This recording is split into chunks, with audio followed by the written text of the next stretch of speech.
All right. Hey everyone.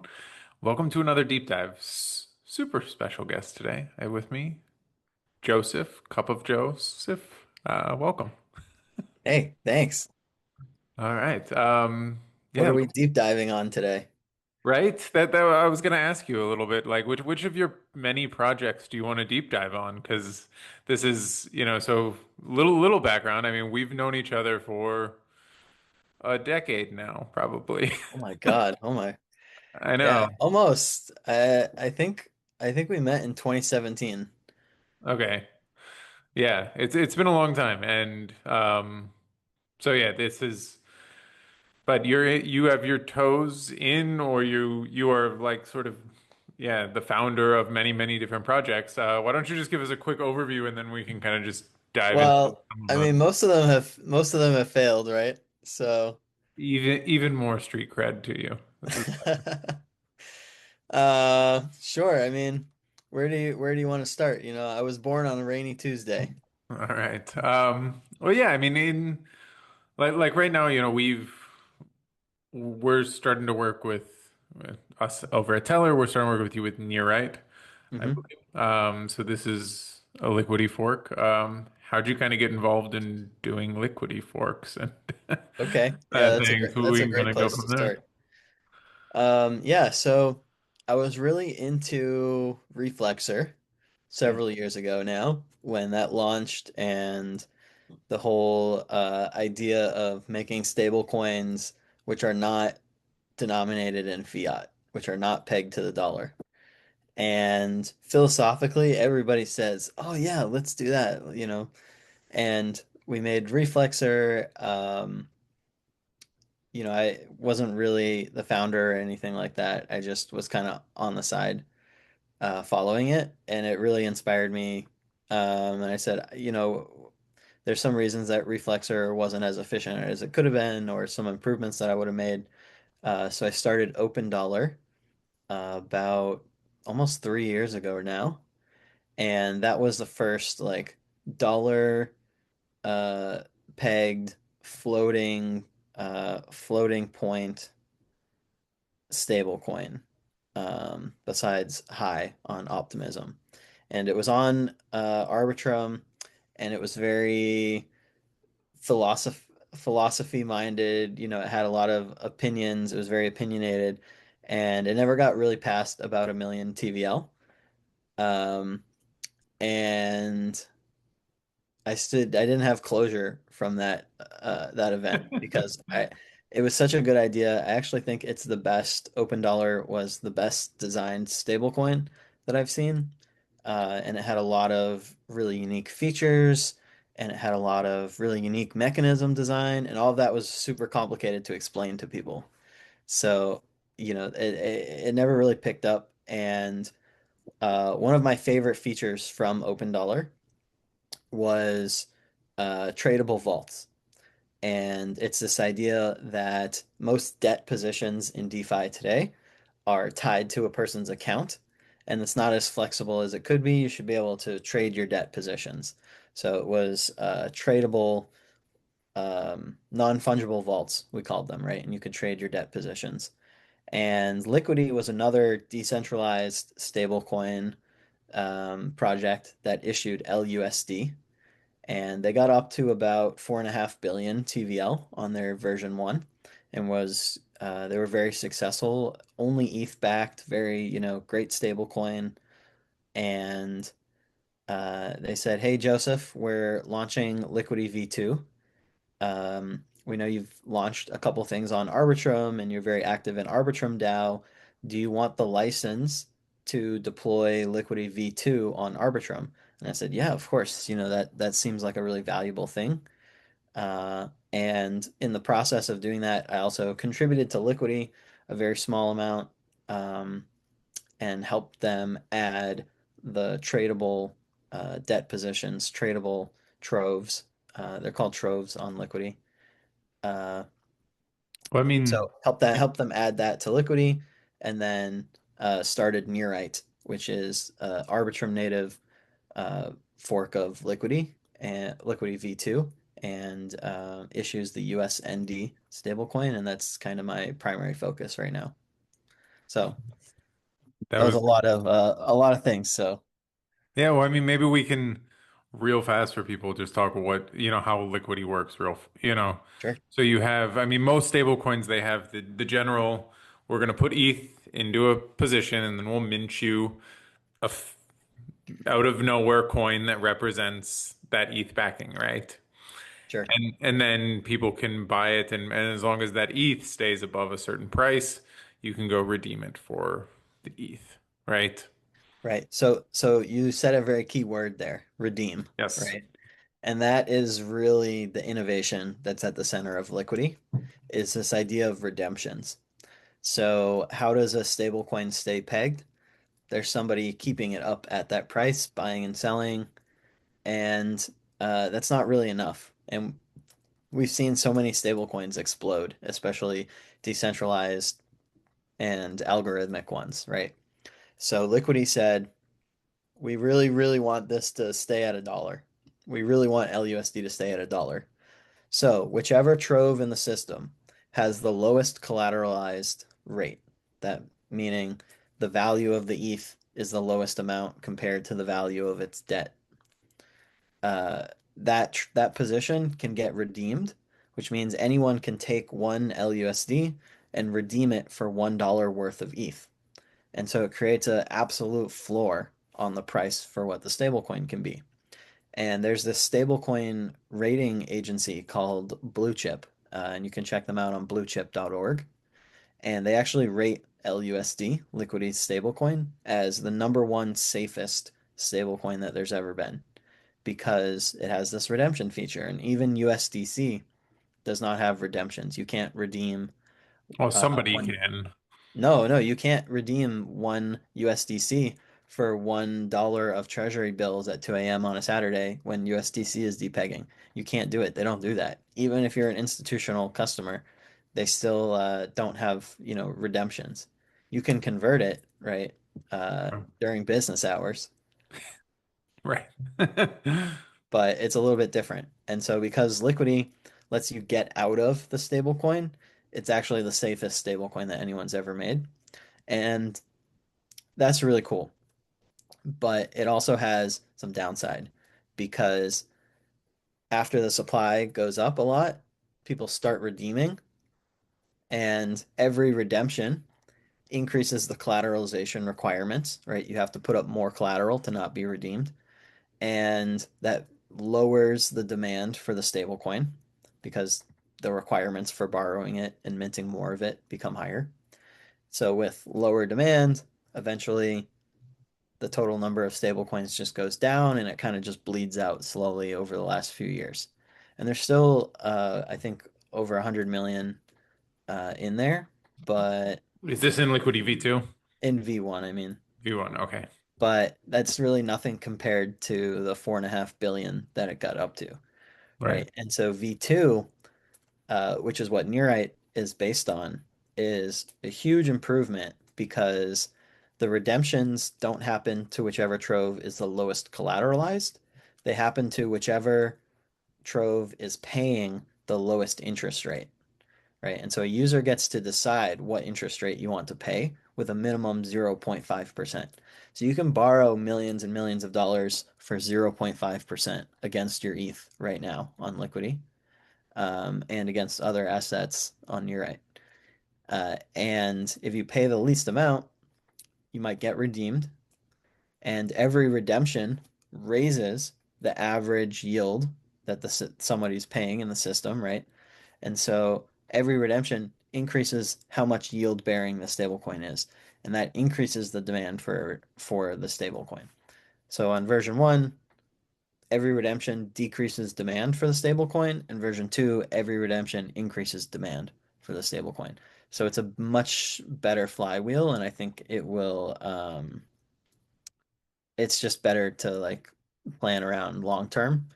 I think that it will have like a longer growth, like longer period of growth. Like it will just keep growing Well, and then indefinitely. are there any liquidity incentives too? Because you still need somebody buying it, or is the interest rate just the liquidity incentive there? Yeah. So the interest rate for where does the yield come from if I'm holding the stable coin? That's what you're talking about. Yeah, So for Liquity and Nerite too, and several other forks like Felix on Hyperliquid, or Abisu, or there was one on Scroll that's live too. I think it's called I forget off the top of my head, but there's like a bunch of forks. They all kind of work the same way, where you have all the money that people are paying in interest to borrow.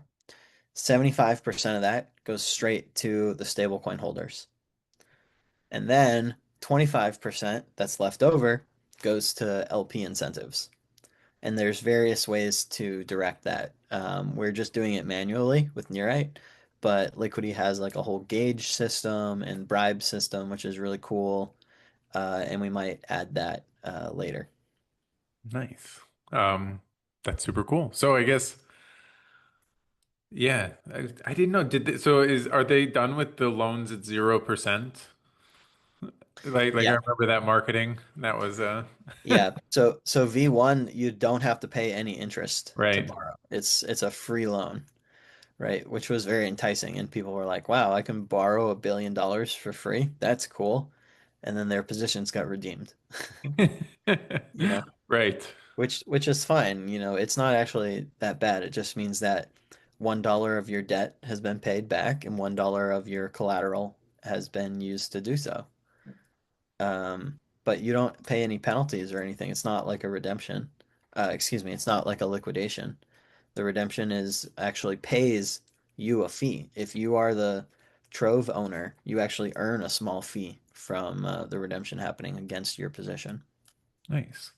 Well, I mean, this is so. I mean, can I ask just what's kind of your goal with it? Because I always go back like the original goal of like Maker was probably the first stable, right? And so Yeah, like you had the general goal was, listen, we want all of anything to be able to be used as collateral, and we're going to be able to mint these stable coins, and we're all actually going to use these stable coins in purchase. Is that still the goal, or yeah, where are we yeah, going? that's a good question. I mean, it's pretty hard to compete. If anyone out there is thinking of starting a new stablecoin project, don't do it. Don't do it. Okay. Don't do it because getting people to just adopt it as a payment, thing, super hard, right? Because you need deep liquidity for that. You need on and off ramps for that. And unless you have $10 million to put into it yourself, for those things, then don't do it. And if you have $10 million to put into it yourself, what are you doing? Don't- You should be on a beach somewhere, right? Yes. No, I'm just kidding. But Find yeah, 10 million of somebody else's money to put into it. so there's a couple special things about Neurite that have motivated me to like continue working on it and why I think it should exist. And uh, the first one is streaming. So my favorite my favorite protocol, one of the most unique things I've ever seen, just in finance in general, not even just in crypto, is super fluid, right? And Sablier is another great example. And there are these protocols that Superfluid came up with where you're able to stream money over time. So instead of sending you $5 in a one-time payment, I can send you $5 linearly over the next month to subscribe to your podcast, right? Or um, You can stream me 1 cent a I minute could, that you yeah, watch. I could Yeah. stream you 1 cent per minute that I watch, right? And it also means that I could stream interest payments linearly, right? So no more monthly compounding of your interest. Um, and I made a post on Twitter that was very viral about using this for payroll, uh, where basically it says that if you are getting paid every 2 weeks, that is basically the same as you giving an interest-free loan to your boss, right? If you're getting paid every 2 weeks, that's 2 weeks of your labor that you did up front without getting paid. And it's just inefficient, right? It's just a capital inefficiency, and the time value of money is real. Like money has value, depending on like when you can access it. And everything that we can do, uh, everything that we can do to like increase the time value of money, increase the velocity of money is a good thing. Like we should do that, you know. And you can actually relate this to like GDP or like global wealth inequality, um, and just like global quality of life. Is GDP is basically the top estimator for like what's the quality of life that people have. And to get that, you basically say, what's the total money supply times what's the average rate of money changing hands, right? And that's the total amount of money times the average rate that it changes hands. That's the total amount that it's changed hands, right? And that's GDP. And what happens if you increase the money supply a lot? Get higher GDP. Well, you get higher inflation, Sure. which is super destructive, right? You can't make more wealth by printing more money because you just devalue your money. And I think that is very obvious. You know, maybe there's some economist who will watch this and be like, "Oh, that's not what that means," you know. But yeah, There's always it's economists, right? On one hand, there's this, and the other, it's always trade-offs. But no, yes. I get it. Yeah, and So it's cool. so the other way to increase GDP and thereby like increase the quality of life for everyone in society is to have money change hands more, right? You can print more money and you can make money change hands. That's basically all you can do. And if we're able to stream money, it's just more efficient. If we're able to pay everyone for every second that they're working instead of every 2 weeks, they get their money sooner. Your company never has to make payroll and have all that money all at once in their account, right? I can start a stream to you that's $100 a week and you get paid $400 a month, but I only have $50 in my account right now and I just top it up every couple days, right? I can do that. It's very simple. So there's this technology that Superfluid created for money streaming, and I really think it's something that can only exist in crypto, which makes it really exciting to work on. Uh, but it's never really caught on inside of DeFi and inside of the other kind of financial things that have grown a lot in crypto. And the reason for that, in my opinion, is this is like a very, around the Bush way of getting to like why Nerite. But the reason Superfluid never caught on was it breaks composability because you have to wrap it. You have to wrap, if I want to stream my USDC, I have to wrap it into Superfluid. And now I can't LP that on Uniswap, right? I can't use it everywhere that I can use USDC. And Nerite has issued the first uh, streamable, redeemable stablecoin. So it's natively streamable. You don't have to wrap it. It's just one transaction. The person receiving a stream does not have to make a transaction to accept it. It just works. And there's a lot of really cool math under the hood. But I can just start streaming you straight from my wallet, straight to your wallet, and you'll just see your balance just continually ticking upwards, and it's really fun. So the long and the short of it is basically Superfluid's really incredible. Stablecoins are really incredible. They haven't been put together in a way uh, that I think really opens up the potential for how powerful those technologies are. And Neurite is the first iteration of that. Uh, It's cool. and so, yeah, I want that to exist. So I created it. Nice. Yeah, no, That was a long monologue. I'm sorry if that got a little too preachy, it's but cool. No, I like Superfluid. I'm if you've heard of Super DCA, shout out to Mike Gen if he's listening, but he made a streamable dollar cost averaging into yeah, the ETH. So then I play around with that. But yeah, I love Superfluid. it. I I mean this is like I know some people have talked about it too. Like this is you have USDC, right? And this is I guess really big right now with the whole hyperliquid stuff. Like their USDC gets all of the yield, right? It doesn't pass any on to USDC holders. That's right. It sounds like there should be a streamable USDC, right? Yeah.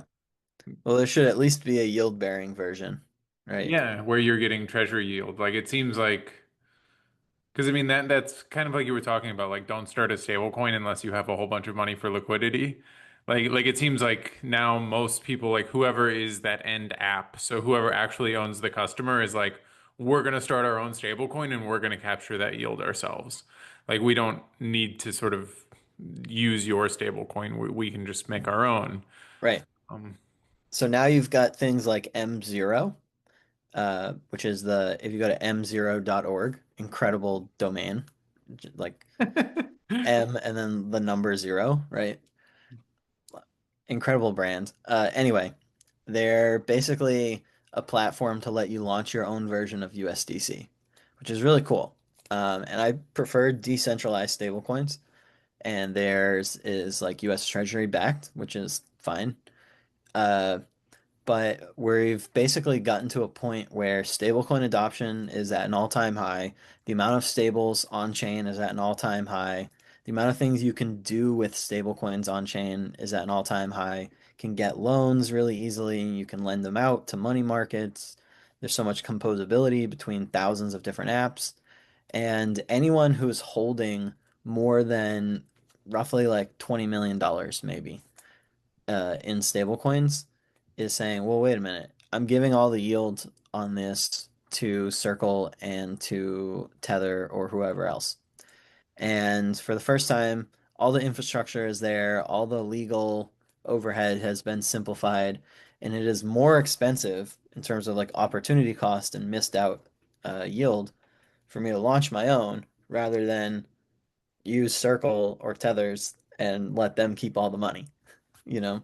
yep. So we're just reaching that point like right now, even in the last 4 or 5 months, where the infrastructure has just gotten so much cheaper.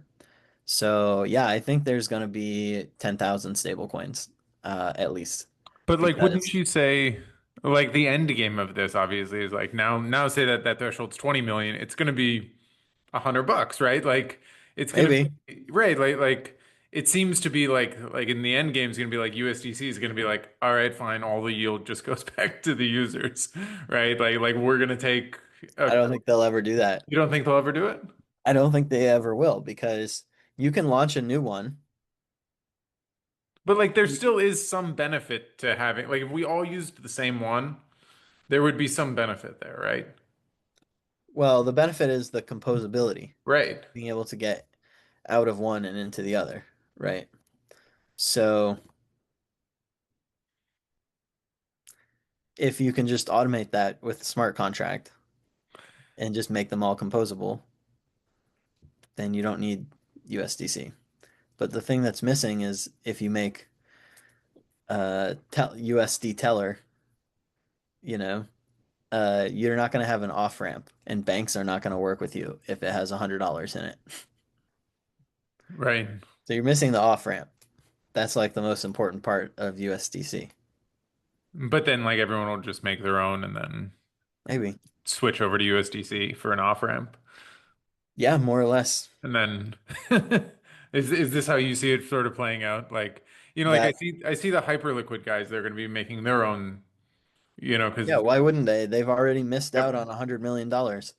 Imagine somebody does the math for you and says, hey, if you launched this ERC20 smart contract that takes 5 minutes to launch, you would have made an extra $100 million. sounds pretty nice. I would have done it. Yeah. I think it makes a lot of sense. Yeah, I think there's no reason. Yeah, everyone's just gonna keep launching more and more, and there's no reason for them to stop because they have to. But I get what you're saying. Like, if that's the reason that people are doing that, won't Circle have to compete by giving the yield up? Yeah. And I don't think they will. You think they would rather not be used? Yeah, Yeah. because they have a cost to issuing things and like running all the compliance and stuff. And I think it's going to be uh, kind of enshrined by some banks. They're working with pretty heavy hitters. Circle is a publicly traded company, and I think they would rather give up market share than give up revenue. But What do I know? We'll see what happens. Yeah. This is like the 5 year. I should make some like 5 year predictions about this. Well, I mean, the other thing that a lot of people always talk about, like, because like we with these stablecoin structures, like we're moving to a world where not just dollars are going to be used as collateral, everything's going to be used as collateral, right? Like so you'll be able to use your house theoretically, and then you'll be able to use your crypto and your everything will be collateralized. So the amount of money is just going to skyrocket out there, right? Like just like you unlock value and liquidity everywhere. Like You imagine unlock leverage. well, not even necessarily leverage. Like imagine if you just had like a line of credit to your house, right? Like free 0% loan from your house into That'd a be so stable. dangerous. It's going to be wild. I But would be, yeah. but right, like eventually like and then everyone's going to be looping line of credit into treasury bonds to, max your Somebody leverage and it's going to somebody has to provide the liquidity for the leverage. yeah, it's going to be weird. But I think like I also wonder like what's going to happen first. Is it going to be like we have this world where everybody has a stable or like yields just drop to zero? Like like there is no yield on money anymore because there's so much of it and anybody can do There it, will always be yield right? on money because the United States government will always be spending more money than it has, which means it will always need to borrow. But it could borrow like if the money's there, it could borrow much cheaper than it wants, It right? will just spend more. Yeah. All right. This is Based on what I don't want to be too black-pilled, but based on what I know about the United States government is if you let them spend more money, they will. yeah, sure, but Even the money slashers this spring still spent more money than they saved, So I think the US Treasury will be yielding for the rest of my lifetime. for sure. Yeah. But yeah, 10,000 stable coins, maybe more. And should we buy the domain stablecoin.fun and start uh pump your own stablecoin? Yeah, well, I mean, like, so what's going to be the challenges in getting there? Like you're running Okay. right? So like what's missing? What's Yeah. missing for that to happen? One, more people to learn about M0 and how that Okay. works. Two, orb swap. So M0 has a really cool thing. And then this kind of brings me to like the next project that I'm working on right now. Nice. Um, but like M0 has launched like 5 or 6 stable coins now, and they're all exchangeable one for one for each other, which is cool. Because the more that people do that, the better, because they have the same security implications, so you can just exchange them one to one with no fees, and that's real good. Because then if I take a payment in one, but I want to off ramp in another, or a friend of mine only takes this one, you can swap between them really easily. But if you have a bunch of weird stable coins from all over the place by different issuers, even if the issuers are both very high quality, like Tether and Circle, they're never going to let you just redeem them each, one to one. So there needs to be a new type of AMM, a new type of DEX where people can swap between tokens that doesn't have a bunch of little pools like Curve or Uniswap, where there's like thousands and thousands of different pools. And if you're going between two assets that aren't necessarily connected, it kind of routes through your different pools, right? We need a new kind of AMM where all the stable coins are in one giant pool. Oof.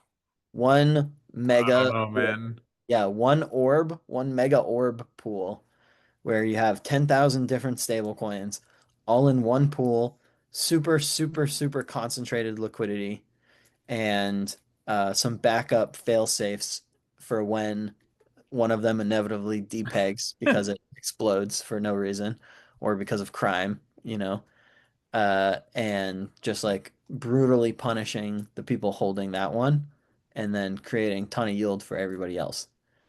And Yeah, because I mean, the problem is like your risk is the lowest, right? yeah, Yeah.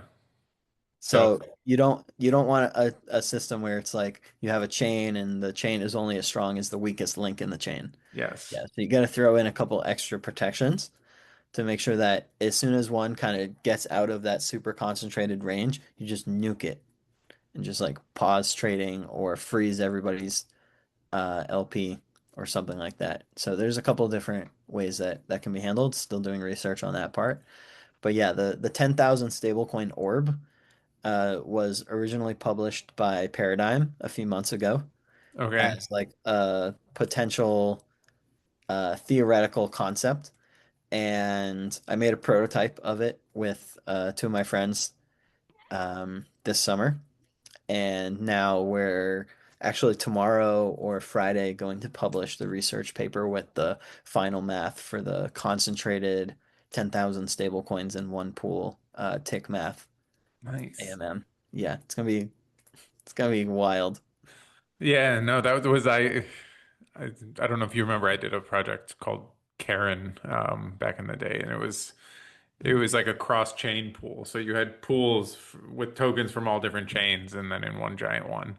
Um, but then you had the problem again. It was like the weakest person you let in was like if you had any of these chains that weren't quite up to par, it was you were Yeah, if one of them goes down, then all of a sudden the pool is only filled with that.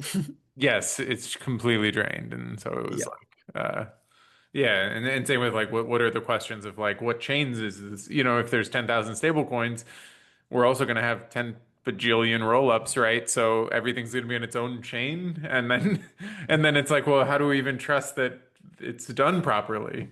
It makes it Yeah. yeah, it's like I don't even know. Like I don't know if a ZK proof helps there. So what's the solution, Nick? Yeah, no, I don't know. It's The you should solution is for VCs to stop funding new chains, right. but they keep making money. They keep making money on them, right? So they'll probably keep funding them. Well, just like well, I think we're gonna have this weird world where like everyone's going to move to their own stable coin, right? And UX is just gonna suck for for a few years. Like everything's just gonna go really downhill. Like you're gonna go to a website and they're gonna ask you like don't deposit your USD, like switch over to our stable coin, and you're gonna be like, really? Like But there's just a button in your wallet that's just like switch, and it just switches it, and you don't even have to pay gas. It just switches it one for one. no, but like instead of like paying with USDC on their website, which is like fine, like you're gonna have to like sit in their stable. So it'll be more steps, and I think it's gonna get weird. And then like my prediction is then all the yield's gonna go back to the user eventually. And then all those people who issued stablecoins would be like, actually, I don't want to run this anymore. Can we just all go back to USDC because I don't really care to maintain this Yeah. relationship. The maintenance is a lot. There's Yep. a lot. There's a lot there. People underestimate it. People come to me and say, Joseph, we really like what you did with Nerite. Can you launch a Liquity fork for us? Yep. And I'm like, sure, I'd be happy to. What's your budget? $10,000. No. Right. Yeah, it's It's like like, no, no, it's not happening because you just to maintain the security, not even to maintain the liquidity, you have to have liquidity that's expensive. It's expensive to have liquidity available so that people can actually use your stable coin, you know. yep. There's so much more. There's so much more to make. I really do not. I love issuing stable coins. I love writing code to make more new, unique stable coins. I love doing it. I don't wish this upon my enemies. Yeah, well, I mean, I think the same goes like with any of these systems. Like even like people are like, "Oh, you'll be able to launch a new roll up with the click of a button." And it's like, dude, it is like, yeah, And then it's what? yeah, six figures of AWS costs every month, and then now you're talking like, okay, this is it's not it's different, and yeah, so like I think we're still getting there with crypto. I think we're still trying to figure out where the balance is between some things scale well and other things don't. Uh, Yep. so yeah. Anyway, this is we can kind of move on in the conversation. Like I guess on a similar trend, you've been around DeFi for a while, you could say. True. Um, but we see, obviously with stable coins, it's moved in a centralized route. We've seen stable coins move in a centralized route. We've seen rollups move in a centralized route. And in some ways, it's this like tradfiication of things. Um, where does this end? Where do you see this going longer term?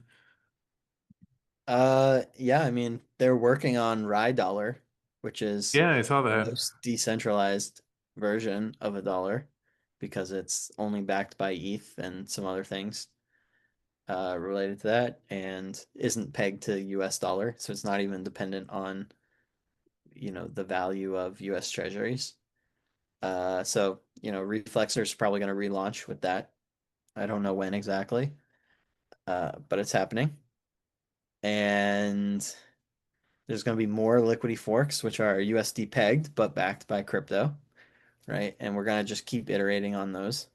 But I mean, if you look at the amount of people in the world who are holding ETH versus the amount of people in the world that are holding US dollars, like which is more? The latter. It's the US dollar one by a lot. Right, And so if I want to make a stable coin backed by US dollars or backed by ETH, what's the addressable market? And the reality is that is, I think, always going to be fiat until absolutely horrible, horrible things happen, which I hope they don't happen, right? Like the United States government collapsing, which again, I hope that doesn't happen. I don't want that. But basically, that's the only thing that would change the path of like more people having USD, right? People are, right, I hope, gonna, be relying on that for a long time. And everyone who has reached like the scale of maker, like you mentioned, says, okay, we got to stop. We got to start accepting treasuries because we want to keep scaling. And everyone who has ever built a under collateralized stablecoin that's backed by not quite a dollar of crypto has exploded and lost everyone's money, right? So Liquity, Nerite, Reflexor, they all have over collateralization requirements. So for every dollar of stablecoin you mint, you need to come up with $1.10 of ETH or something similar, right? And that's just never going to be as scalable as put $1 into a bank account and get one USDC, right? You can't compete with that. right. And I don't think the goal is to. So you've got very different types of things that you can do with those stable coins, right? You can get leverage on ETH for 0.5%. You can um, close your position, sell your loan. You can, uh, do all these things with Nerite and Liquidity that you can't do with USDC, right? But they're not as used as commonly for payments because there's not as easy on and off ramps directly to your bank account, right? And we're never gonna compete with USDC for that because they are, Yeah. partnered with all these banks. So I think that's just kind of an inevitability. It's just gonna keep going like this. But the thing that we can do is build really good permissionless systems. And even if they rely on these centralized stablecoins, um, the fact that anyone can deposit USDC into Aave and get the same exact rate for borrowing is actually like very, very unique and novel. Like that's never existed before in human history. For all of human history, if you were the richest guy in town, you got a better rate for borrowing money than the poorest guy in town. And now, if you have 5 USDC or you have 5 million USDC and you put it into Aave, you get the same rate, So even though, yeah, it's centralized, there's still like very clear societal benefits and benefits of using DeFi, and like it's still worth pursuing, like building these kind of mechanisms. I hope like the distinction there makes sense. No, it does. I had the episode before this one, I just published it today, was Obel Collective. So Oh, cool. I Yeah, that's awesome. and like it seems like they like Oshin he comes at it from more of like a left perspective in some ways than you. You know, and it's trying to maintain decentralization is like it's less about DeFi and some of these, but you can see the benefits in both ways, right?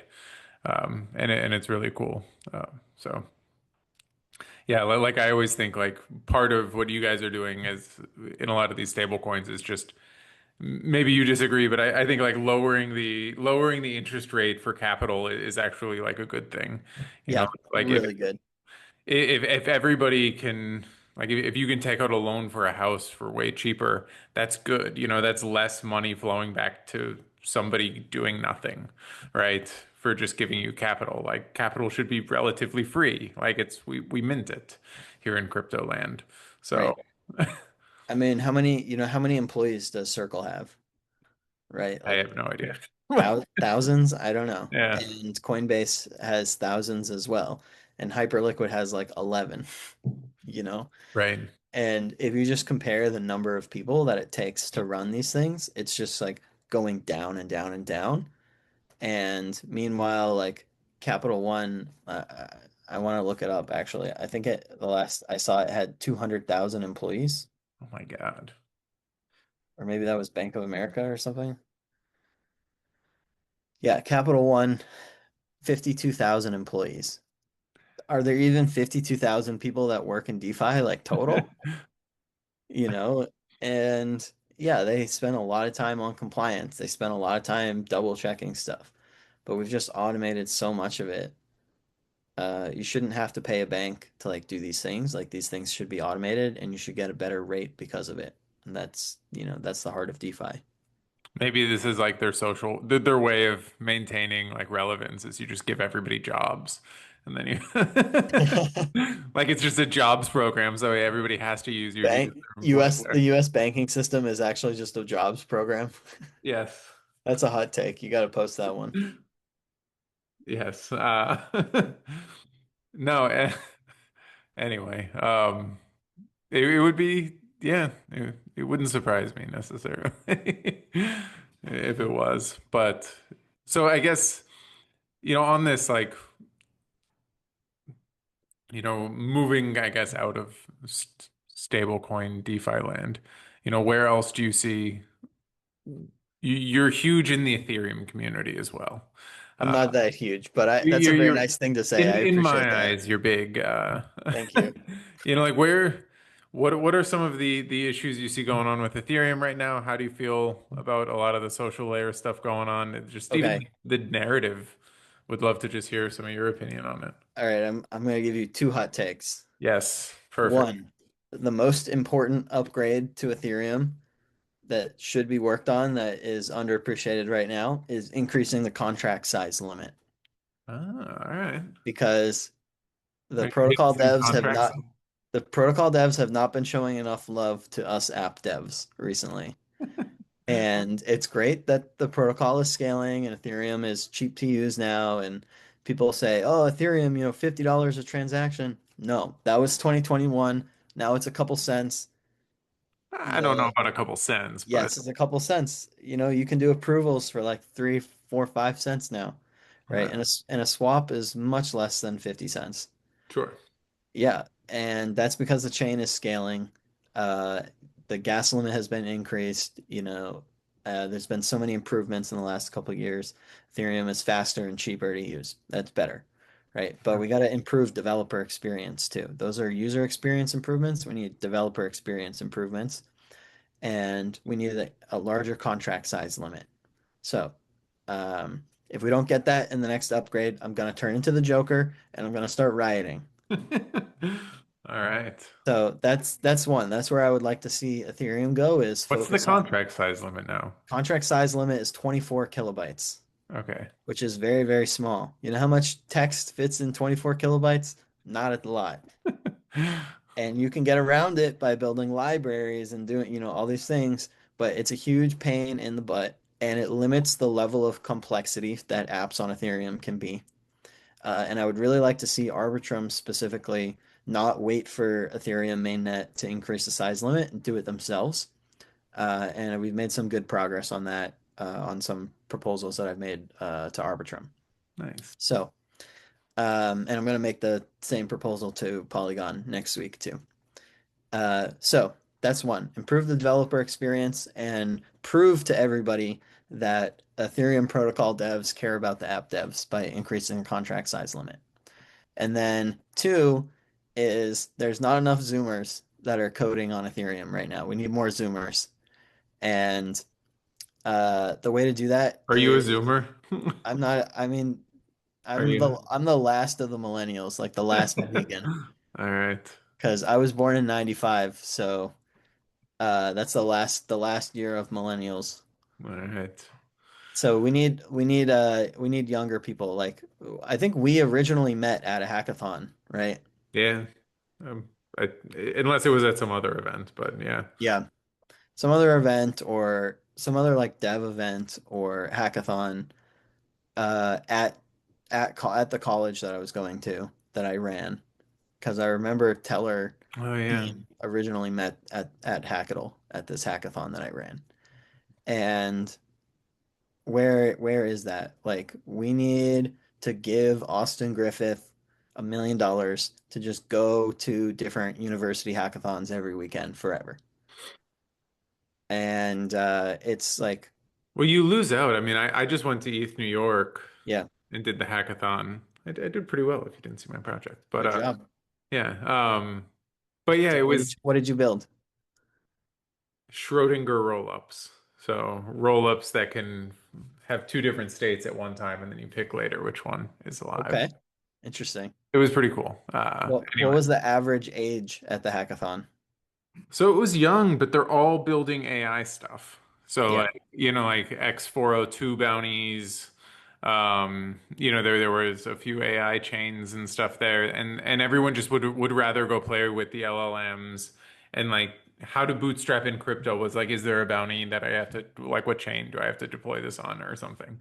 But yeah, it was very like it just wasn't exciting. Like everybody Mhm. and I think that was like I had a really exciting idea, but like, forkable roll-ups is like a very nuanced thing that college kids probably not going to get into. Whereas like, like back in the day, I feel like there was still like the low-hanging fruit, like, Yeah. oh man, we can build insurance apps or we can build derivatives apps. But now it's like, what's that low-hanging fruit that we can let people get into?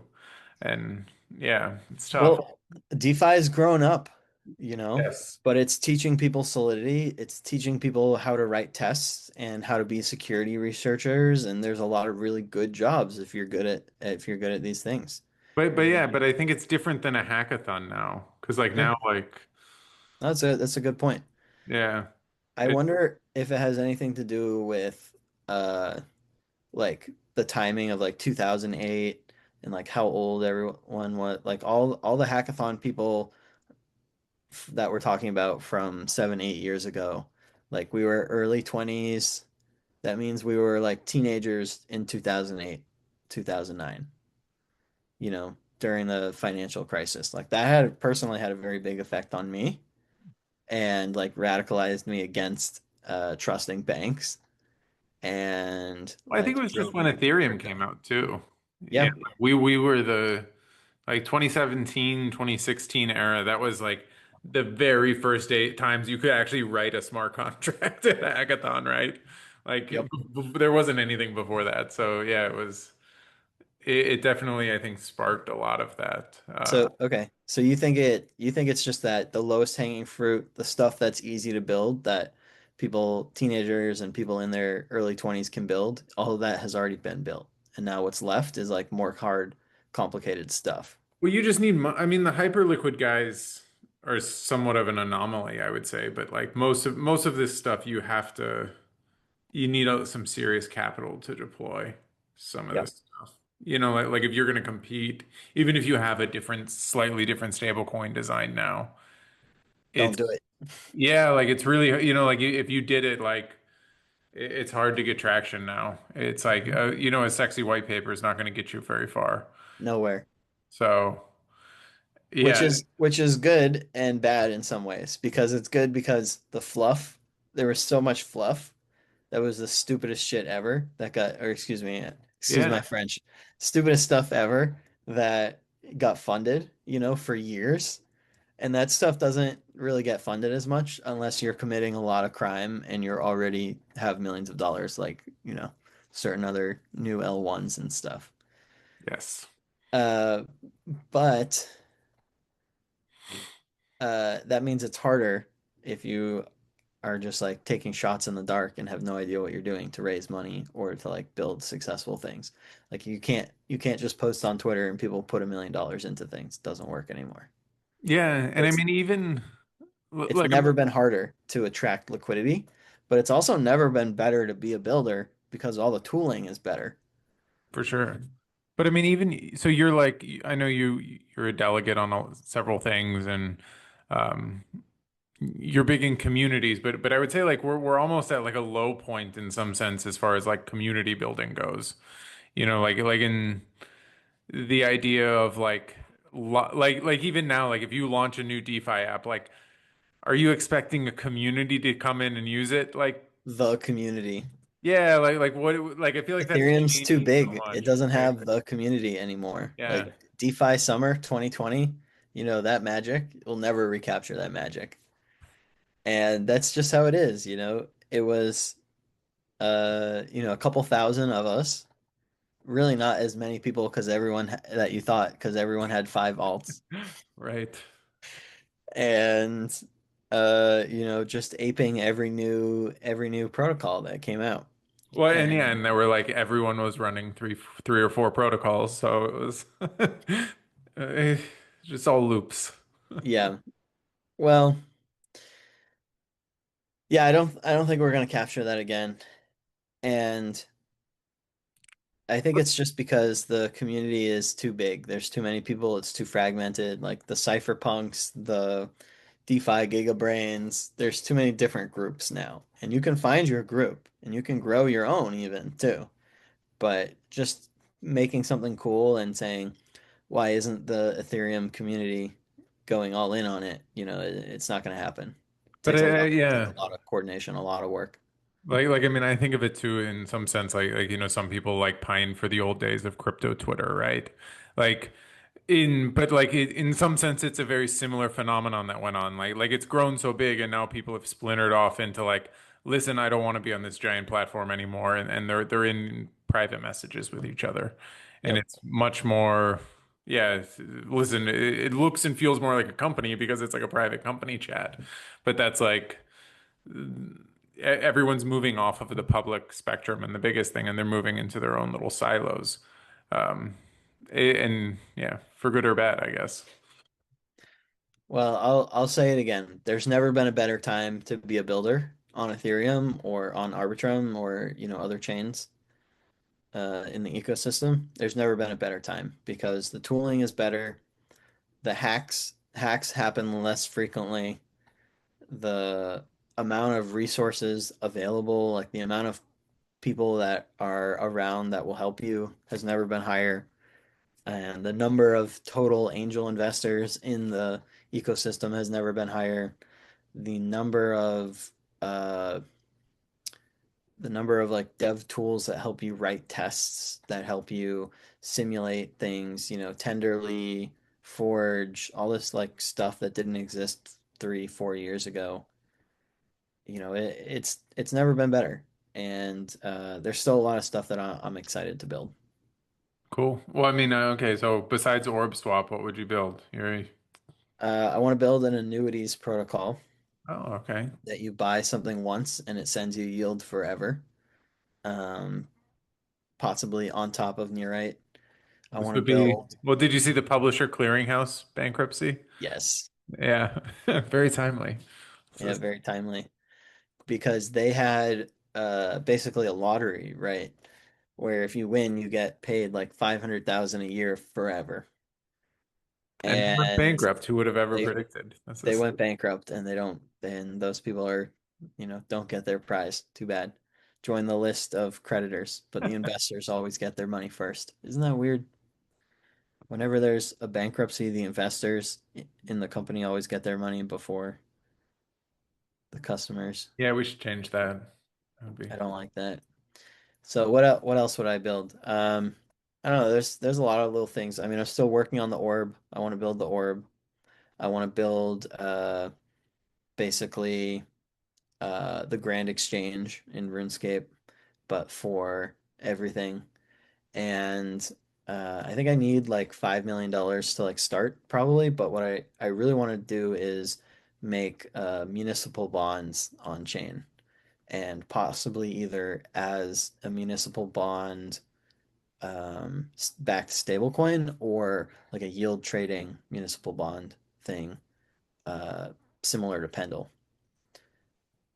all right. So there's still a lot to do. Everything's coming on chain. Every financial primitive that exists is coming on chain if it's not already. And every type of bond, every type of asset is coming on chain. It's an inevitability. I So like do it. those. All Yeah. right. Well, anything else I forgot? We're coming up on an hour here. Oh, we are. And use Teller to get the Oracle prices for those. There you go. There you go. Yeah, well, where can people find out more about you? Where can, yeah, people reach? Cupojoseph on Twitter and Nerite.org. All right. This was super fun. This was a good time. So, yeah, Absolutely. thanks for coming on, Jim.